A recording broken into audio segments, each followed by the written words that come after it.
Coba jujur ya, saya tanya nih, ibu ribuan kali ruku dan sujud, paham nggak yang dibaca dalam ruku? Ngerti nggak yang dibaca dalam sujud?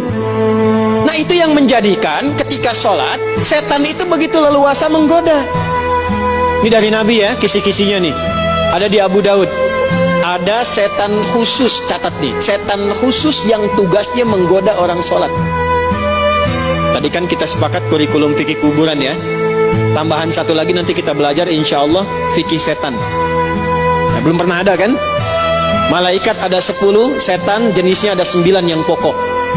Perhatikan, kalau tidak tahu setannya, kita tidak tahu di mana jebakannya. Karena selama ini ternyata yang menjebak bukan hanya Batman, tapi setan. Okay? Nah, ada setan khusus menggoda orang sholat. Tahu namanya siapa? Namanya Khanzab. Tugasnya dimulai kapan? Saat kita mulai bertakbir. Jadi gini kondisinya nih. Sebelum takbir, Nabi yang mengatakan nih, riwayatnya sebelum takbir itu kita bisa fokus, siap-siap. Tapi begitu tangan diangkat dan lisan mengucapkan Allahu Akbar, fayaqulu syaitanu, maka Nabi mengatakan setan mulai bertugas. Uzkur kada, uzkur kada. Dia akan menampilkan kepada kita semua apa yang bisa diingat. Hatta la yash'ural musalli kam raka'atan yusalli, sehingga orang sholat itu nggak fokus sholatnya, bahkan dia bisa mengingat apa yang tidak ingin dia ingat, dan ada orang sholat bahkan yang lupa berapa rakaat sedang menunaikan sholatnya. Pernah terjadi? Allahu Akbar. Tadi saya lupa ya, status belum diupdate ya yang Instagram. Ya Allah, tadi nyimpan sendal di mana? Jemuran belum diangkat. Itu semua. Baru takbir.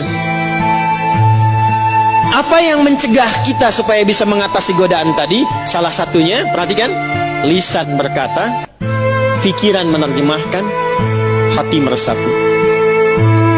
Saya ulangi, lisan berkata, iqrarum bil lisan, pikiran menerjemahkan, tarjamatul aqli, hati meresapi, tasdiqum bil qalbi.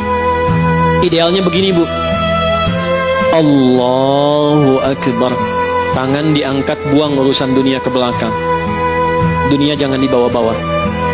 Lisan mengucapkan, kenapa dunia jangan dibawa? Apapun statusnya, punya kedudukan, punya harta, punya ilmu, sudah. Sekarang saat sholat kamu hamba yang mungkin wafat dalam sholatmu itu. Buang semua dunia ke belakang. Katakan, hanya Allah yang paling agung. Perhatikan baik-baik. Kalimat ini begitu diucapkan Allahu Akbar, terjemahkan di pikiran kita supaya setan tidak sibuk mengganggu pikiran kita. Ya Allah, Engkau yang maha agung.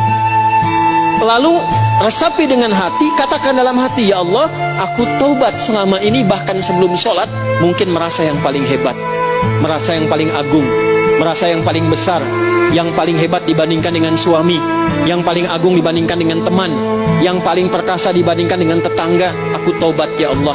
Itulah sebabnya ketika mengatakan Allahu Akbar, selanjutnya Allahumma ba'id baini wa baina khatayaya kama ba'adta bainal masyriqi wal.